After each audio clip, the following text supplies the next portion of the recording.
Okay जी, lab number 5 आज हम करेंगे और ये काफ़ी ज़्यादा इम्पोर्टेंट लैब है और उसमें काफ़ी कुछ चीज़ें हैं जो कवर करने वाली हैं, काफ़ी कंटेंट है इसमें। तो इसमें हम सबसे पहले हमारा जो नोड एमसीयू है उसको इंट्रोड्यूस करेंगे, which is ESP8266 based SoC wifi development board, और साथ हम HTTP गेट रिक्वेस्ट को कवर करेंगे और इसके थ्रू हम एक्सपेरिमेंट परफॉर्म करेंगे। अच्छा, अब जो हमारा नोड MCU 1.0 सबके पास अब होगा, इसकी कुछ स्पेसिफिकेशंस जो हैं वो हम देख लेते हैं। इसमें ये कह रहे हैं कि जी वाईफाई डायरेक्ट को सपोर्ट करता है, soft AP soft access point को एक्सेस करता है, करंट कंजम्पशन जो है इतनी है इसकी, फ्लैश मेमोरी इसकी इतनी है, नॉर्मल इसकी 512 के बी जो है वो है, integrated TCP IP protocol stack वो इसके अंदर इंटीग्रेटेड है, प्रोसेसर ये है 32 बिट है, स्पीड उसकी 80 टू 180 160 मेगाहर्ट्ज। इसमें थोड़ी सी वेरिएशन आ सकती है क्योंकि नोड MCU जो है वो उसके डिफरेंट वर्जन हैं, बहुत सारे वर्जन हैं उसके, या जो ESP8266 बेस्ड डिवाइसेस हैं वो बहुत सारी हैं। जैसे नोड MCU के ऊपर भी ये चिप लगी आती है, इसी तरह एक हमारे पास डेवलपमेंट बोर्ड है VMOS, उसके ऊपर भी ये चिप लगी आती है। इस तरह बहुत सारे उन्होंने अब डिफरेंट कंपनीज हैं, हर कंपनी अपना प्रोडक्ट सेल कर रही है, तो उसने थोड़ी सी वेरिएशन करके, थोड़ी सी इम्प्रूवमेंट करके अपना एक डेवलपमेंट बोर्ड वो निकाल लेते हैं। ESP8266 he as an SoC उसके ऊपर यूज़ हो रहा होता है। तो इसमें वेरिएशन आ सकती हैं, इसमें डिफरेंट वेरिएंट्स भी हैं। नोड MCU 1.0 है, 0.9 है, इसमें थोड़े से डिफरेंसेस हैं, तो स्पीड्स में और बाकी कुछ स्पेसिफिकेशन में फ़र्क आ सकता है। वो हम एग्जैक्ट अपने मॉडल के अकॉर्डिंग अपनी सारी स्पेसिफिकेशन देख सकते हैं। GPIO पिंस इसके अंदर 17 हैं, उसके मल्टीप्लेक्स्ड विद अदर फंक्शंस, मतलब जो आपकी जनरल पर्पस पिंस होती हैं उसके साथ कुछ मल्टीपल और भी फंक्शंस वो परफॉर्म कर सकती हैं। सिर्फ ज़रूरी नहीं है कि वो सिर्फ हाई या लो ही हो सकती हैं, और भी बहुत सारे फंक्शन हैं, जिस तरह कम्युनिकेशन स्टैक को वो सपोर्ट करती हैं, SPI I2C इस तरह की कम्युनिकेशन प्रोटोकॉल को सपोर्ट करती हैं। एनालॉग पिन जो है वो इसके अंदर एक ही है, इस नोड MCU के अंदर A0 पिन आई थिंक इसके अंदर होगी, एनालॉग पिन जो है वो इसके अंदर एक ही है। वाईफाई कैपेबिलिटी जो है वो इसके अंदर है, और कॉन्करेंट TCP5 हम मैक्सिमम सपोर्ट कर सकते हैं। एट अ टाइम 5 कनेक्शन जो है ये कॉन्करेंट हैंडल कर सकता है। अच्छा, अब इसका पिन आउट डायग्राम जो है वो हम देख लेते हैं। ये हमारे पास ये नोड MCU 1.0, इसकी हमारे पास पिन आउट डायग्राम है।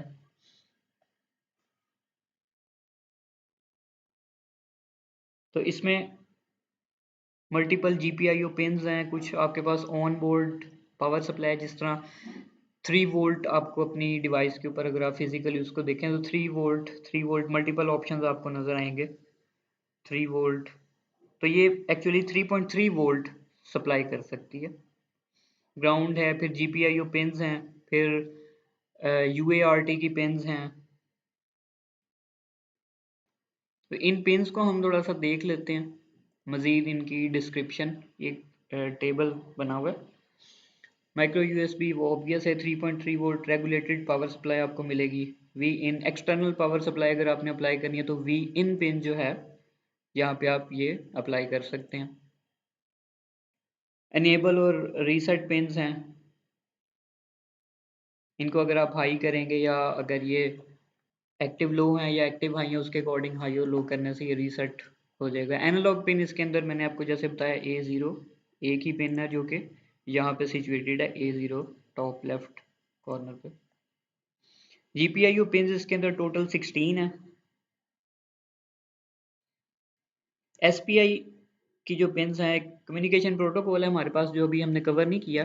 SPI कम्युनिकेशंस जो हैं वो 4 उसकी पिन्स हैं, और SD1 CMD ये देखते हैं कहाँ पे, SD1 CMD अब मैंने जैसे आपको बताया कि जो GPIO पिन्स होती हैं वो मल्टीपर्पज़ होती हैं, तो ये जो पिन है फॉर एग्जांपल ये हाई और लो भी हो जाएगी और ये कम्युनिकेशन के काम भी आएगी, तो ये मल्टीपर्पज़ है, एक ही पिन मल्टीपल काम कर सकती है।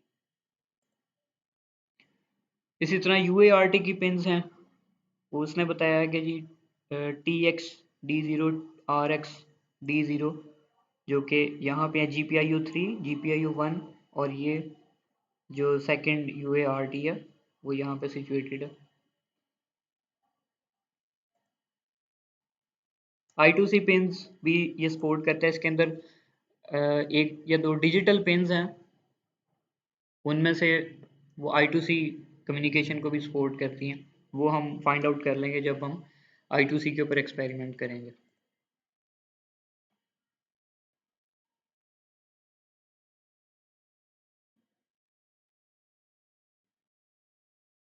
इसके कुछ फीचर्स हैं या आप इनको रीड आउट कर सकते हैं।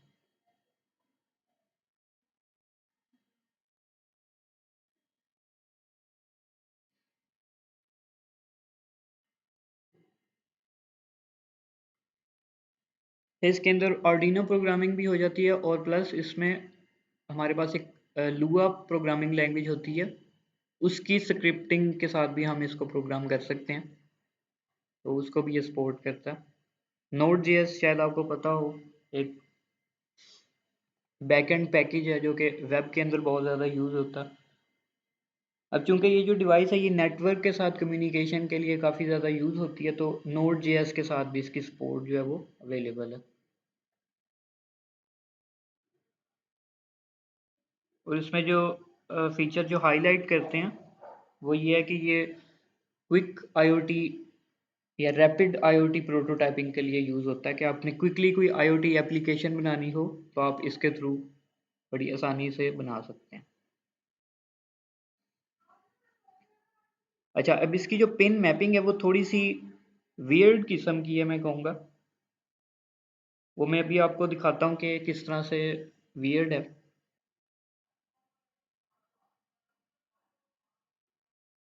अच्छा, यहाँ पे D0 पिन जो है वो असल में GPIO 16 है और D1 पिन जो है वो GPIO 5 है, तो ये पिन मैपिंग इसकी थोड़ी सी यूं कह लें कि अलाइंड नहीं है, थोड़ी सी आगे पीछे है, तो ये थोड़ा सा हमें इसको देखना पड़ता है इसकी प्रोग्रामिंग करते हुए।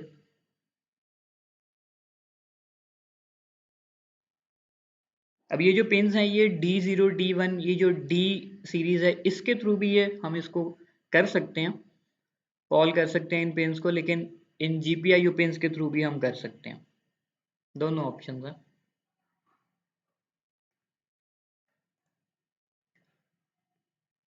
तो इस तरह से ये पिन्स जो हैं ये डिफाइन हुई हुई है, D0 D1, ये D सीरीज के थ्रू भी आप इसको कर सकते हैं और GPIO के साथ भी कर सकते हैं। GPIO के साथ करेंगे तो आप सिंपल, जैसे आपने D0 पिन को एक्सेस करना है तो आप 16 लिखेंगे, GPIO नहीं लिखेंगे, सिर्फ 16 लिखेंगे तो GPIO 16 पिन या फिर D0 पिन जो है वो एक्सेस हो जाएगी। इस तरह से इसकी पिन मैपिंग है। अच्छा, नेक्स्ट आता है वायरलेस कम्युनिकेशन। ये एक बड़ी इम्पोर्टेंट चीज़ होगी इस लैब को एक्चुअली परफॉर्म करने से पहले। इसमें हमें कुछ चीज़ें डिस्कस करनी पड़ेंगी वायरलेस कम्युनिकेशन से रिलेटेड। अब चूंकि इस लैब के अंदर हम wifi as a communication medium use कर रहे हैं, लेकिन आपको मैंने क्लियर ये करना है कि आईओटी के अंदर सिर्फ और सिर्फ वाईफाई नहीं यूज़ होता, और भी बहुत सारे कम्युनिकेशन प्रोटोकॉल्स हैं जो कि यूज़ होते हैं, कम्युनिकेशन मीडियम है जो यूज़ होते हैं, उनको हम एक्सप्लोर करते हैं कि वो कौन से हैं। अच्छा, ये वो टेक्नोलॉजीज़ हैं जो आईओटी कम्युनिकेशन के लिए इंडस्ट्री यूज़ कर रही है। जिस तरह low power wide area network जो है ये बहुत ज़्यादा यूज़ होता है इंडस्ट्रियल आईओटी के अंदर। और अच्छा, अब बात ये कि वाईफाई जो है वो क्यों नहीं हम यूज़ कर लेते, उसको हम स्टैंडर्ड क्यों नहीं बना लेते आईओटी के अंदर, तो उसकी रीज़न ये है कि वाईफाई की जो रेंज है वो लिमिटेड होती है। अब हो सकता है आपकी जो एप्लीकेशन है उसकी रेंज की रिक्वायरमेंट ज़्यादा हो, किलोमीटर्स में उसकी रेंज की रिक्वायरमेंट हो, आपका एक सेंसर जो है वो कहीं और लगा हो और जो सेकंड सेंसर है वो आपका 2-3 किलोमीटर्स के फासले पे लगा हो, तो उसके लिए आप कौन सा कम्युनिकेशन मीडियम यूज़ करेंगे? वाईफाई तो नहीं यूज़ कर सकते। तो इसके लिए लोरा वैन या एनबी आईओटी या फिर 3G 4G जिसकी कवरेज ज़्यादा है, जिसकी रेंज ज़्यादा है, वो फिर आप यूज़ करते हैं।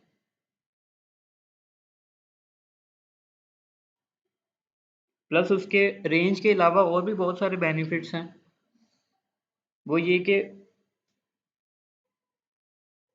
जो आप आईओटी डिवाइसेस यूज़ करते हैं उसके अंदर जो बैटरीज यूज़ होती हैं उसकी पावर कंजम्पशन जो है वो बहुत इंपॉर्टेंट होती है, क्योंकि आपने आईओटी डिवाइस या आईओटी सेंसर आपने डिप्लॉय कर देना होता है और आप चाहते हैं कि वो मैक्सिमम पीरियड ऑफ टाइम जो है वो टाइम निकाल सके, आप उसको जितनी देर से बैटरी रिप्लेस कर सकें उतना अच्छा। तो आप ऐसा कम्युनिकेशन मीडियम यूज़ करेंगे जो पावर एफिशिएंट हो, पावर कंजम्पशन उसकी मिनिमम हो, उसमें बैंडविड्थ जो है वो उसकी यूटिलाइजेशन जो है वो एफिशिएंट हो। तो ये चीज़ें देखते हुए हम अपने आईओटी के लिए कम्युनिकेशन मीडियम को सिलेक्ट करते हैं। चाहे इसमें लोरा वैन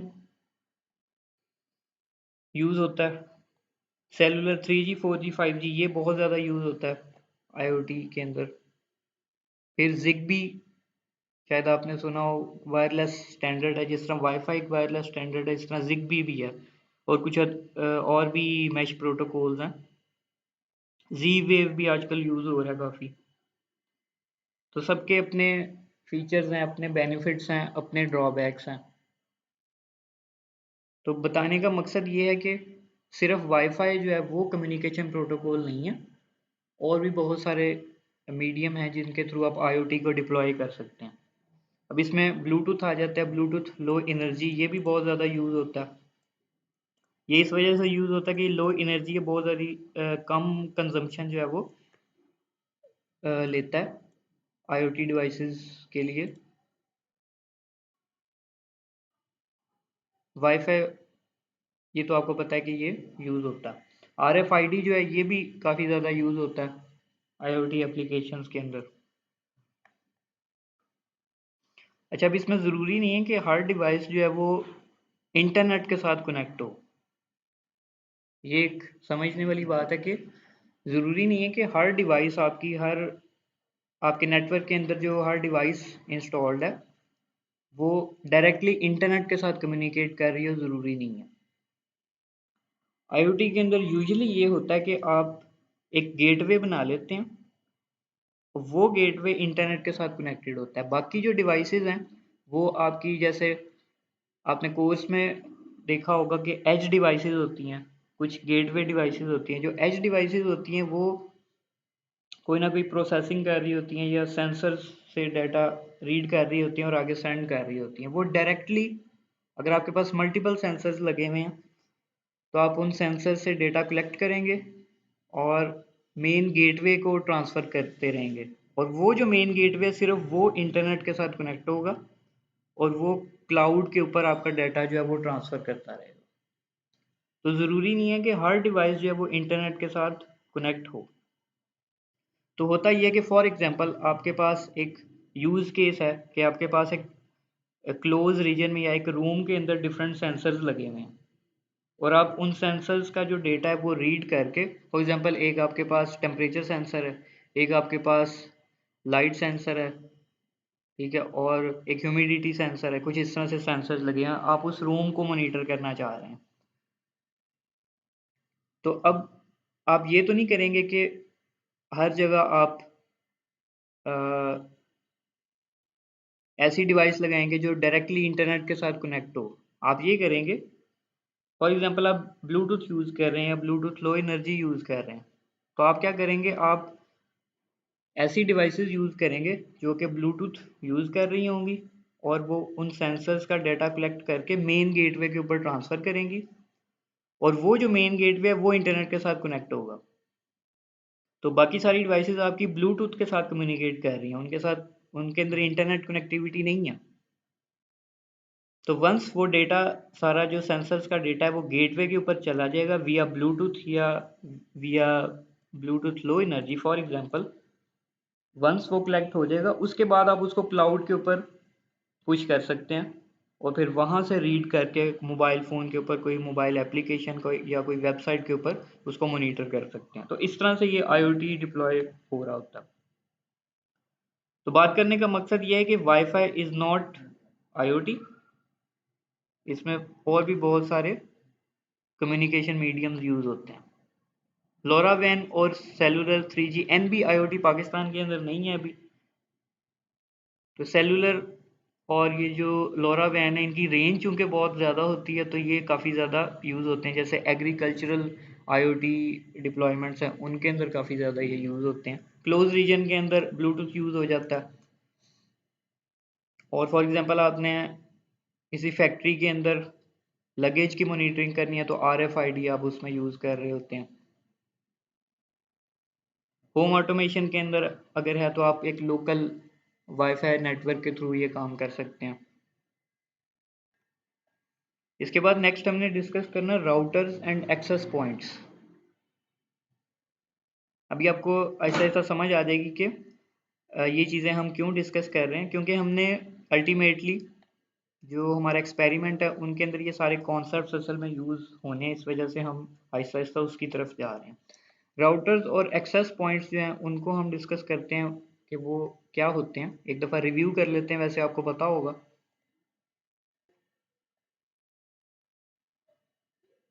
अगर हम वायरलेस की बात करें, वायरलेस एक्सेस पॉइंट और वायरलेस राउटर, तो वायरलेस राउटर जो है वो आपको पता है कि वो इंटरनेट के साथ डायरेक्टली कनेक्टेड होता है, आपके ISP इंटरनेट सर्विस प्रोवाइडर के साथ कनेक्टेड होता है और आपको वायरलेस कनेक्शन प्रोवाइड करता है। उसके साथ आप मल्टीपल क्लाइंट्स कनेक्ट कर सकते हैं, अपना मोबाइल फ़ोन लैपटॉप्स कनेक्ट करके तो आप इंटरनेट को एक्सेस कर रहे होते हैं। तो वायरलेस राउटर और राउटिंग भी कर रहा होता है, एक इंटेलिजेंट डिवाइस है राउटर, आपने DCN के अंदर ये कवर किया होगा। IP एड्रेसेस असाइन कर रहा होता है जैसे ही कोई क्लाइंट डिवाइस कनेक्ट होती है आपके राउटर के साथ। अच्छा, वायरलेस एक्सेस पॉइंट क्या चीज़ है? वायरलेस एक्सेस पॉइंट आप इसको ऐसे समझ लें कि ये सबसेट है वायरलेस राउटर का। वायरलेस एक्सेस पॉइंट जो है वो इंडिपेंडेंटली वर्क नहीं कर सकता, उसको ज़रूरत पड़ेगी वायरलेस राउटर की।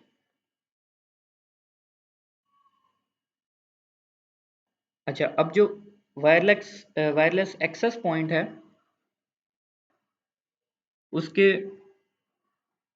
एक तो बेसिक पर्पस उसका ये होता है कि रेंज एक्सटेंड करने के लिए होता है। फॉर एग्जांपल आपके घर के अंदर वायरलेस राउटर लगा हुआ है और आपका जो वायरलेस राउटर है उसकी रेंज एक लिमिटेड रेंज है और आपका कोई ऐसा रूम है जहाँ पे प्रॉपर सिग्नल्स आप नहीं रिसीव कर पा रहे, तो आप वहाँ पे एक वाईफाई रिपीटर लगा लेते हैं, या उसको in other words wireless access point भी बोलते हैं, कि वहाँ से आप एक्सेस कर सकते हैं इनडायरेक्टली अपने राउटर को।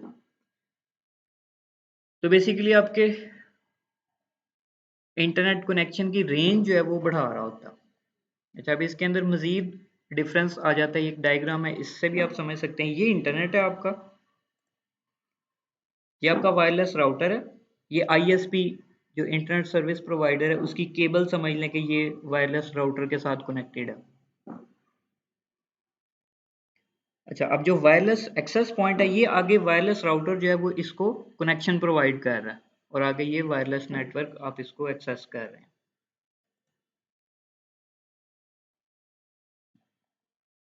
अच्छा, एक और जो बहुत इंपॉर्टेंट इसमें चीज़ है,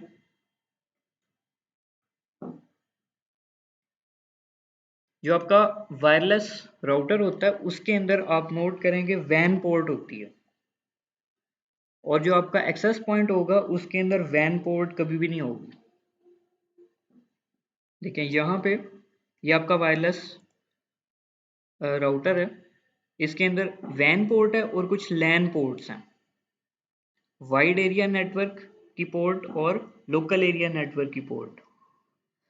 तो यहाँ पे आपका फॉर एग्जांपल नया टेल है या पीटीसीएल है या जोन सा भी आपका इंटरनेट सर्विस प्रोवाइडर है, उसकी केबल यहाँ पे कनेक्ट होगी, यहाँ पे एक्चुअल इंटरनेट के सिग्नल्स आ रहे होंगे। और यहाँ पे आपने अगर मजीद अपने एरिया को कवर करना है, लोकल एरिया को कवर करना है, तो आप ईथरनेट केबल या ईथरनेट केबल के साथ आप कनेक्ट कर दें एक वायरलेस एक्सेस पॉइंट। तो वायरलेस एक्सेस पॉइंट के अंदर ये जो ईथरनेट पोर्ट है, यहाँ पे कनेक्ट होगा ये लैन पोर्ट की जो केबल।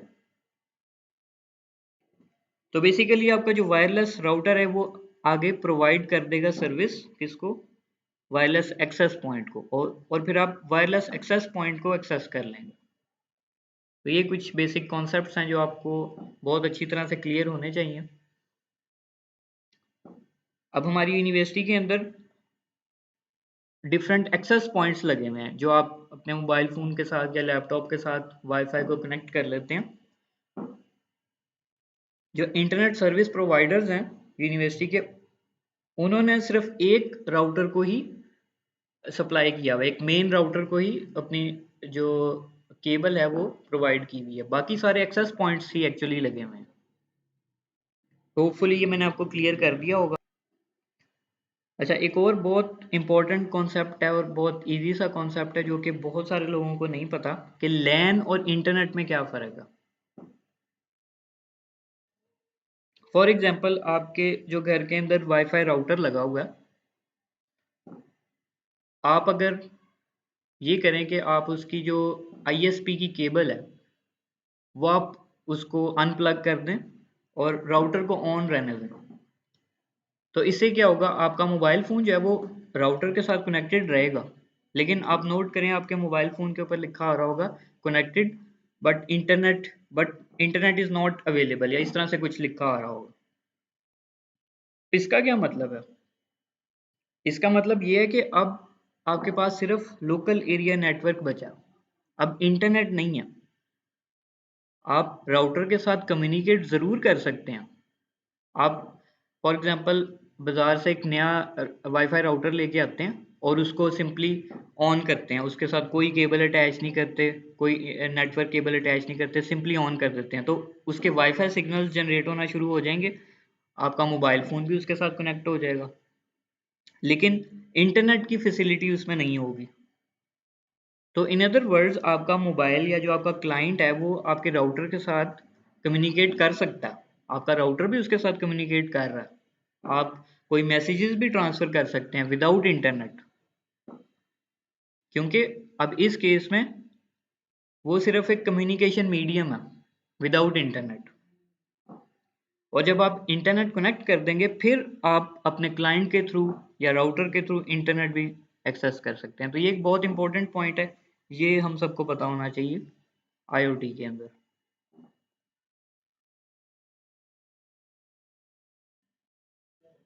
अच्छा, क्लाइंट और सर्वर मॉडल ये हमने बहुत अच्छी तरह डीसीएन के अंदर कवर किया था। सर्वर जो है वो क्लाइंट की रिक्वेस्ट को एक्सेप्ट करता है और उसके रिस्पॉन्स के अंदर कोई ना कोई रिस्पॉन्स उसको फीडबैक करता है।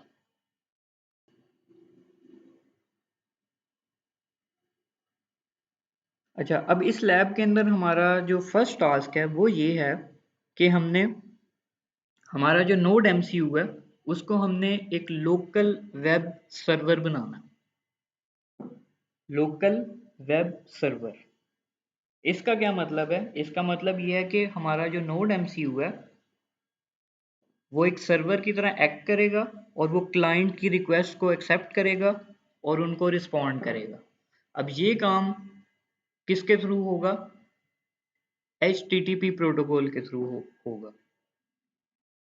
ज़रूरी नहीं है कि सिर्फ HTTP प्रोटोकॉल ही इसमें यूज़ होता है, इसमें MQTT प्रोटोकॉल भी यूज़ होता है जो कि हम फर्दर लैब के अंदर कवर करेंगे, लेकिन इस लैब के अंदर हम HTTP प्रोटोकॉल यूज़ करेंगे। IoT के अंदर बहुत सारे कम्युनिकेशन प्रोटोकॉल्स यूज़ होते हैं, HTTP है, MQTT है, और भी बहुत सारे प्रोटोकॉल्स हैं, सबके अपने प्रोज एंड कॉन्स हैं। तो सबसे बेसिक जो आपको प्रोटोकॉल पता होना चाहिए, जो कि बहुत ज़्यादा इम्पोर्टेंट भी है, वो HTTP प्रोटोकॉल है। तो इसके अंदर हम इस एक्सपेरिमेंट में हम क्या करेंगे कि नोड MCU को हमने वेब सर्वर बना लिया। वेब सर्वर, इसका मतलब है सर्वर जो है वो वेब के थ्रू एक्सेस होगा, लोकल वेब के थ्रू। इसका मतलब उसका एक अपना लोकल IP एड्रेस होगा नोड MCU का। और हम किसी क्लाइंट डिवाइस से, अब क्लाइंट डिवाइस PC भी हो सकता है, स्मार्टफोन भी हो सकता है, कोई लैपटॉप भी हो सकता है, वो हमारा क्लाइंट होगा। क्लाइंट को रिक्वेस्ट जनरेट करेगा और सर्वर जो है उसके रिस्पॉन्स में कोई ना कोई एक्शन परफॉर्म करेगा या कोई रिजल्ट फीडबैक करेगा। अब चूंकि ये अब लैन का कॉन्सेप्ट मैंने आपको इसी वजह से अभी डिलीवर किया था, क्योंकि अब इसमें जो क्लाइंट है और जो आपका जो नोड MCU है जो कि सर्वर है, ये दोनों सेम नेटवर्क के ऊपर कनेक्टेड होने चाहिए, फिर ये कम्युनिकेशन हो सकती है, वरना ये कम्युनिकेशन नहीं हो सकती, क्योंकि ये लोकल कम्युनिकेशन हो रही है इस वक्त। इस वजह से मैंने आपको लैन का कॉन्सेप्ट इससे पहले डिलीवर किया था।